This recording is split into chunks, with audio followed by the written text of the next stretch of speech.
Good morning and welcome to another RetroBrown Solo Run. Today we are doing a Cubone only run, and I've got a little bit of surprise for you guys today. We're going to go over a little bit of a narrative for this one. So let's get started.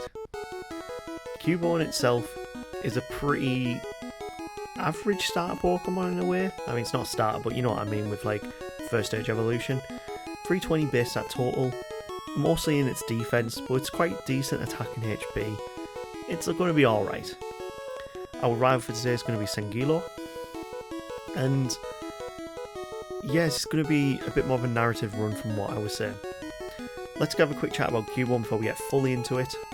We've got decent moves starting off. We start off with Bone Club and Growl, which is great because we need that ground type move to start off with.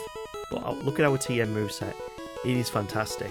I know we don't have much in special, but we get the likes of Bubble Beam, Ice Beam, Submission, Earthquake, Dig. We get a really stacked TM move pool. And here we go to Professor Oak and we pick up our baby orphan Pokemon that he has only just found, left in Pallet Town on the streets. And Kid is going to be our Pokemon for the run. Our rival is a bit annoying and takes the Pokemon that is much more super effective against it, but this kid has got issues.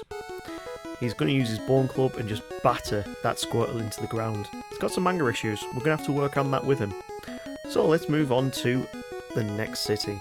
And because of our typing, it's actually super effective against Brock. We're going to go straight into this fight. Bone Club is actually a very good move. It actually has the chance to flinch as far as I'm aware. But annoyingly, Geodude gets down to 3 HP, but we get up to level 8.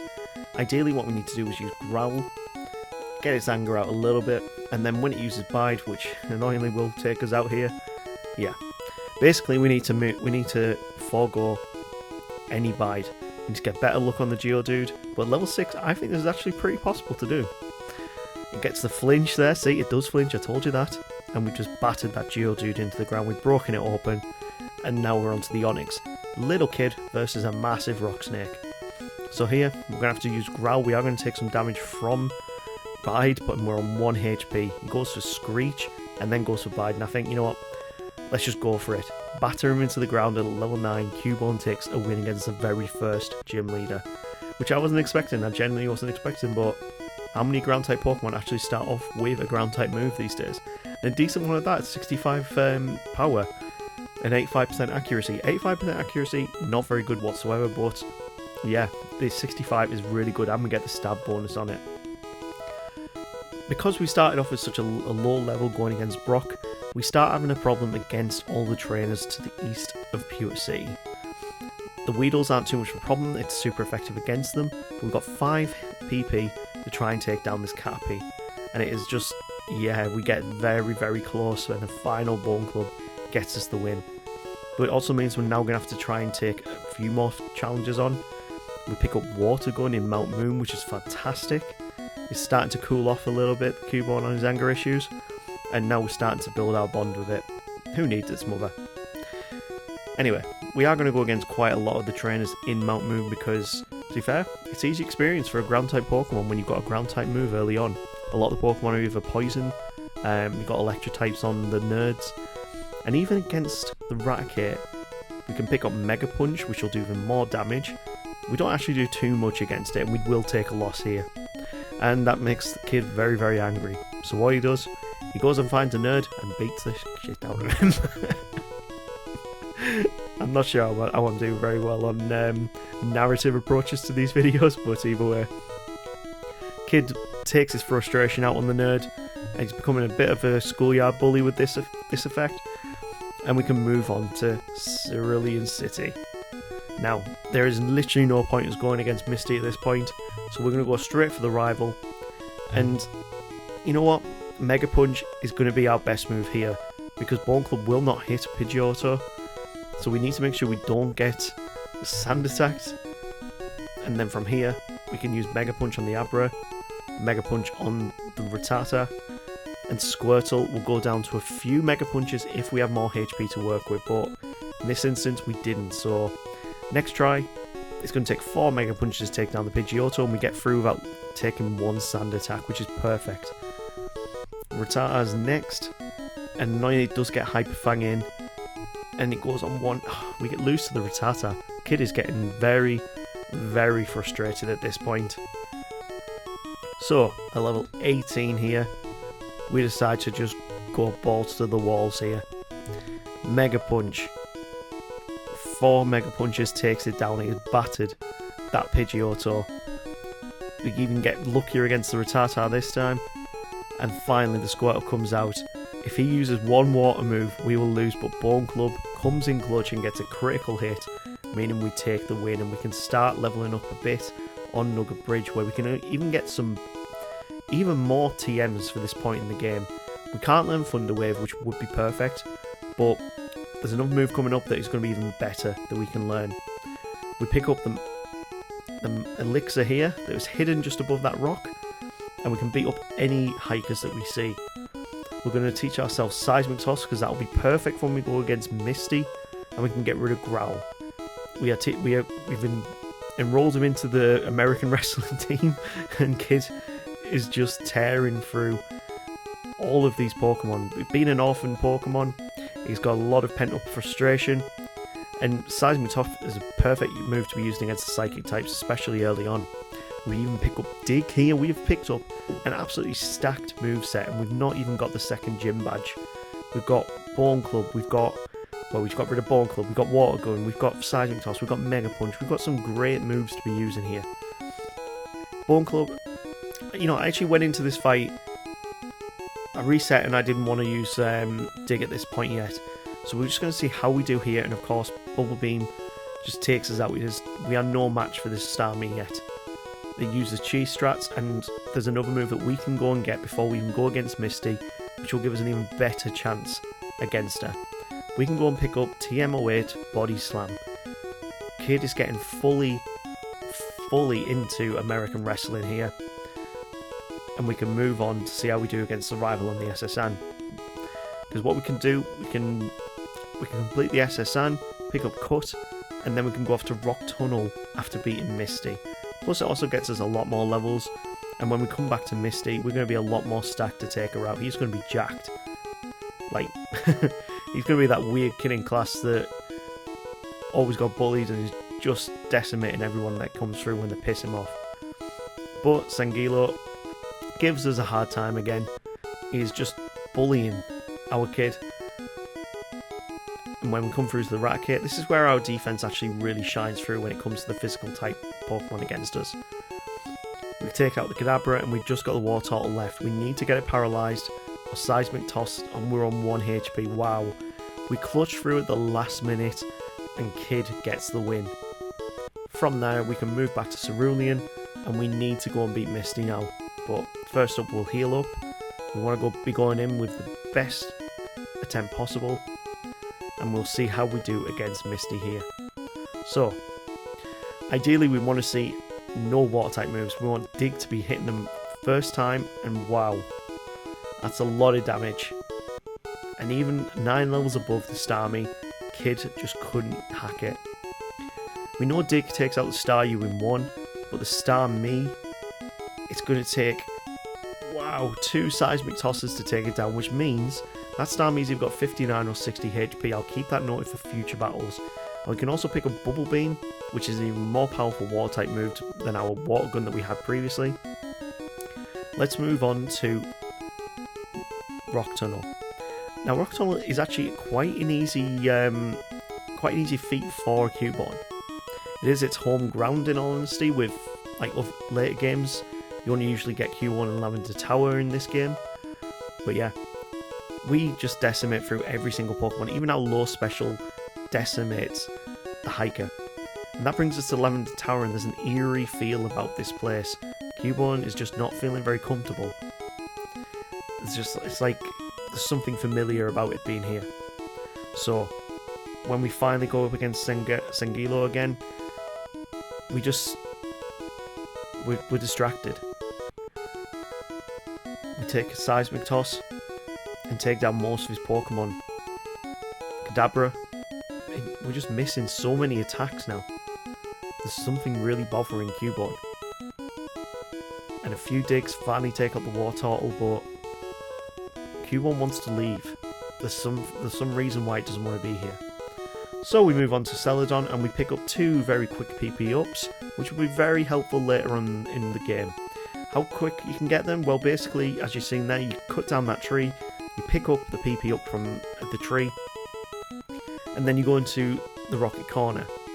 From here, once you've beaten this rocket, you've opened up the stairs, go down the stairs, and then at the end of these trees there's a second PP up. So you've got basically up to 4 more power points on one single move if you really want it.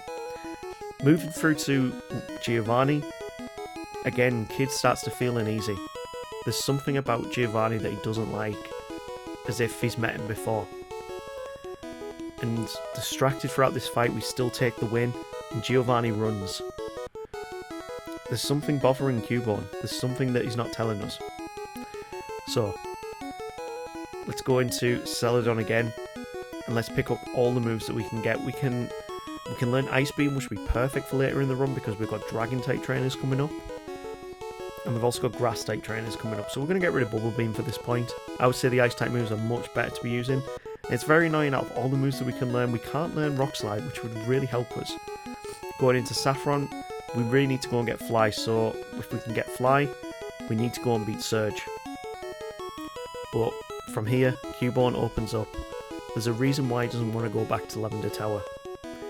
And as we destroy Surge, Surge tells us we need to go back.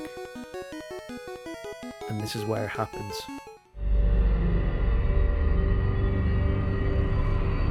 Cubone's mother. We're forced to kill her.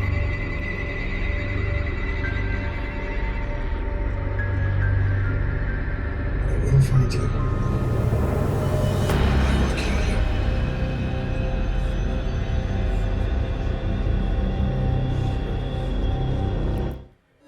Rest in peace, Marowak.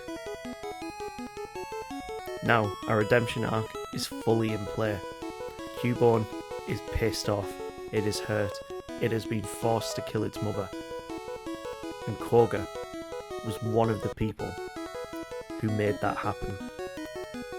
So, going into this fight, Cubone goes ballistic. It digs around, it misses so many attacks. It's bouncing off the walls, it is a ninja among ninjas. And finally, Koga sees nothing better to do than to blow himself up. But Cubone is just that tanky that he survives and lives to fight another day. He challenges Erica, the sweet-faced flower girl who also contributed to his mother's death. And we just sweep. 27 HP.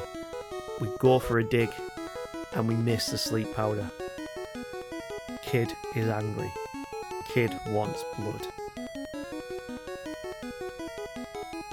And with so many gym badges on our roster, we move to the next point where it all happened. We go to Silphco and we upgrade our Cubone to the next level. Because we get it Earthquake. Yeah, floor 10 of Saffron City you can get Earthquake. You just gotta beat one trainer with a Machoke. You can also get a Rare Candy, a Carbos. It's actually a very good floor to switch to if you need to learn Earthquake. So, we can get our speed up, we can learn Earthquake, and then we go against Sengilo again. Let's see how we do. So, we've got Ice Beam, Body Slam, Bone Meringue, at level 43, which I forgot to mention we get. It is a fantastic ground type move in this generation. Yes, 50 base power, but it's a 2-turn move, so it's basically 100 base power. Which, you know, I'm all for. When it's a multi-turn move like Boomerang is, where it's actually a decent power, yeah, actually, I don't mind it. I really don't mind it. But when it's a 2-turn move like Solar Beam, and it's only, what, 120 spell over 2, yeah, not as good. Because in that time you can get 2 Boomerangs off and basically do 200 damage. At least if that's the maths right. But Boomerang is actually a very good special signature move of Cubone line, and it is decimating through his entire team. We are level 48, we have massively leveled up in the time that's taken for us to get from Lavender Tower. What did you guys think about that earlier on as well? Like, this little narrative arc to Cubone. It was silly, wasn't it? You can be honest in the comments. It's all feedback, and I take it on board. Anyway, Giovanni comes again, and of course, he reveals that he is the head of Team Rocket. Guys who have killed Cubone's mother. And once again, Cubone takes out his frustration. But this is not the end. There's still more to his revenge. Let's move on to Sabrina, who incidentally had nothing to do with the Rocket arc. She's just an innocent gym leader who goes down to one Cubone. We get paralyzed going into the final Alakazam, and we're just spamming our boomerangs. We're just throwing shapes here. And literally, it's like throwing body shapes. Yeah. My jokes are terrible today. I'm really sorry, guys. Either way, we take the win. We can move down to Cinnabar, and we've got another easy gym leader on our roster, the scientist Blaine. Now, again, he was part of Team Rocket in this narrative, meaning Kid is angry. He's got one more. It's just another fight in his redemption, and we take him down while burned, and then burn Cinnabar to the ground. Kid is angry, and that brings us to the final fight against Giovanni. There's nowhere else for him to run. Cubone is pissed. He is blocking all exits, and not one of Giovanni's Pokemon can stand up to Cubone. We Ice Beam the Rhydon and take the win. Giovanni tries to give us an Earth Badge to stop us from killing him, but no. Cubone's had enough. We burn it to the ground and move on to the Pokemon League. Yeah, I just thought it'd be cool to try a different narrative for this video. Whether it's worked or not, I'd really appreciate someone letting me know, and I'll try and make my story writing a lot better in future. Because I'm kind of doing this one on a whim. Either way, let's get back to the run. Cubone is a level 56 going into the rival fight on the west of Viridian before the Elite Four. And pretty much, we're just going to lose to that Blastoise using Hydro Pump. So how are we going to get past this? Well, I don't really have a hard strategy for this. Pretty much for me, I didn't want to use any stat boosting moves on this run. I wanted to see how good a Cubone could be without Badge Boost glitching. If we do end up getting Mimic, it's going to be for a move like Recover, because I want to get through this just off Cubone's own merit. And here we go, the strategy worked in my favour. We got the freeze on the Blastoise, meaning we can take down the Blastoise with no problem whatsoever. Sangilo is speechless, and we move on to the Pokemon League. Now this is going to be a tough start. We are a ground-type Pokemon going into an Ice and Water-type trainer. So yeah, this is going to be tough. Very, very tough. We have lost a hell of a lot of HP, and we can't even freeze most of our Pokemon. So yeah. You might be thinking, we're level 60 going into this and we barely got past the Cloyster. What level will we need to be to beat her? Level 65?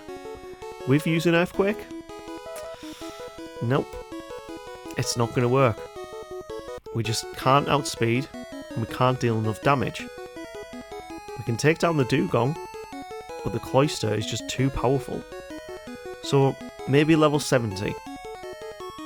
Let's see how we do this time. Oh, that might be on the next attempt. I think I gave 65 one more try. But yeah, we did better luck against... no, we didn't. We really got to the same point every single time until we got to level 70. Until level 75.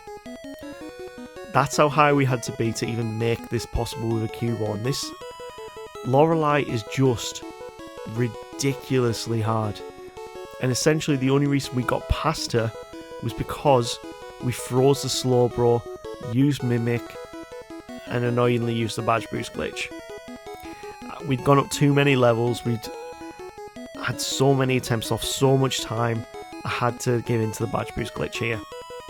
But once we did, even a Hydro Pump, we've managed to hang on to 6 HP. That was still ridiculously close. But that brings us on to Bruno.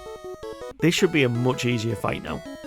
We should Ice Beam through most of his rock types. Earthquake is fighting types, who we still don't even take out in one. Body Slam is still a great move to be using at this point in the game. Ice Beam tears through any Pokemon like Onix. And finally, the Machamp just rolls over and accepts its fate. Level 76 going into Agatha, and we should have a first time win against her really. With Earthquake on our moveset, yeah, we really should be having a first time win. So, Earthquake kills one. We've got Blizzard now as well, which takes out the second. And pretty much every Pokemon is just a one-shot kill. Even when we get confused, we beat Agatha without losing any HP. But I'm so annoyed that after the narrative epic that we have gone through with Cubone here, we had to ruin the run by getting to such a high level. And of course, Gyarados is just another wall for us to overcome. How are we going to get past Gyarados? Well, pretty much the same way we got past the Blastoise before. We need that freeze. Because as soon as, well, we're at 42 HP here. As long as we can get through to these Dragon-type Pokemon, we should be alright with Blizzard, but yeah, the Dragonite, we shouldn't have to go to that sort of lengths to beat it. That brings us to the final fight, and Sangilo reveals he was the mastermind behind it all along, behind Cubone's tragedy, and Cubone goes wild. We use Earthquake on the Alakazam, and we really should have got Recover there. We use Blizzard on the Rhydon, Earthquake on the Arcanine, and this just brings us through to the final Pokemon. Now I actually go for Hypnosis here instead. Could have gone for Recover, but yeah, you know what, Sleep is very, very powerful. Stomp does big damage on us, but 2 Blizzards take it out. If Hypnosis hits, can we tank it? We tank it. Wow. How did we tank that Blizzard? With Blastoise asleep, Body Slam for the win. And Cubone finally breathes a sigh of relief as he's redeemed his mother. Revenge was sweet. So let's see what time we finished on. Level 78, which is goddamn awful, but I've noticed that ground types aren't doing too well, but 4 hours 35 is actually pretty damn good. It's probably our quickest ground type run yet. Anyway, I hope you've enjoyed the narrative to this run. It's been a weird one for one of my videos, but I hope something different has been enjoyable for you guys. Let's see what we get next time on the videos. So once we've watched the credits roll, we'll bring up the wheel and we'll see what we do next time. That's it. Wheel's getting a bit thin. We're more than halfway through now. We've only got, what? Yeah, like half the Pokédex left. First up is Parasect. We haven't even done the Paras run yet. That could be an interesting one, considering it's got a lot of weaknesses, 4 times weaknesses as well. Next up is Poliwrath. It's been coming up on the wheel quite a bit, but I just don't feel ready to do a Poliwrath run yet. Lastly is Clefable. Clefairy was an amazing run, but out of the 3, I think Parasect is going to be the hardest one to do, so we're going to go with Parasect. If you got to this point in the video, guys, please shank that like and subscribe button, you legends, and I will see you in the next video with a Parasect only run. Take care.